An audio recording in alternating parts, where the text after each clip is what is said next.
това никога не сме го говорили. Аз никога не съм стигала до това да говоря за това. Да. А всъщност е много важно да се говори за това, защото по този начин, по същия начин, по който аз не съм искала да шервам някакви артисти, когато съм била малка, нали? По същия начин някакви хора в момента не искат да шерват нашата музика и не искат да я Точно това ти казвам, а ти говориш за западни, нали, защото... дето просто си го цениш, а тук... Защото е нишово, да, защото това си е на тази иначе група от хора. в разговор ще чуеш много пъти, брат, съпорт, нали, думите са много силни, ама действията после... Това... Примерно сега някой гледа епизода, но няма да го пусне да ви направи, нали, на вас услуга, да стигнете до повече хора. Да, не, те... Знаеш ли колко много хора ни пишат лично?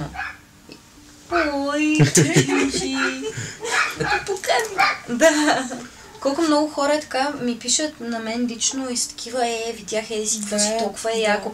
Брат, шерни го! Реде? В смисъл, как безплатно ще има гледания, как ще има слушания, ако ти не го шернеш? Наистина. В смисъл, най-малкото ще го шернеш, ще го видят 10 човека, от тия 10 човека ще го видят още 10 човека. Просто да не стане комерциално. Това благодаря ти, че се замислям за това за първи път. По-скоро тормози сега, срам ли ги е да си кажат какво харесват? Или са към да не ти направи услуга, защото са и двете, в принцип. Може би, да. Да, има ги и двете. Сега ще го правя с известен. Защото, примерно... безплатно!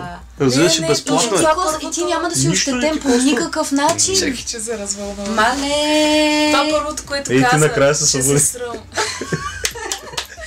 Че се срамуват понякога да шернат това, което харесват. Ако не е супер известни с такива хората, са не го знаят. Това ще си кажат, боже, аз пък какво шервам. Това е интересно. Това е бълък и го слуша.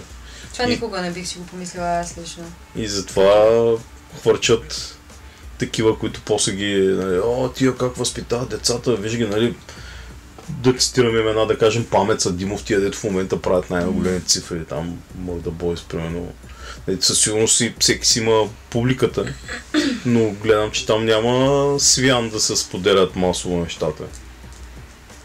Докато в нашите среди. Тут до някъде е разбираемо, защото този тип музика, тя е много бутикова. Тя никога няма да бъде вау. Просто е по-сложно това, което си говорихме по-рано, че като трябва да вникваш, е по-лесно да се разкараш, отколкото да си даваш зор.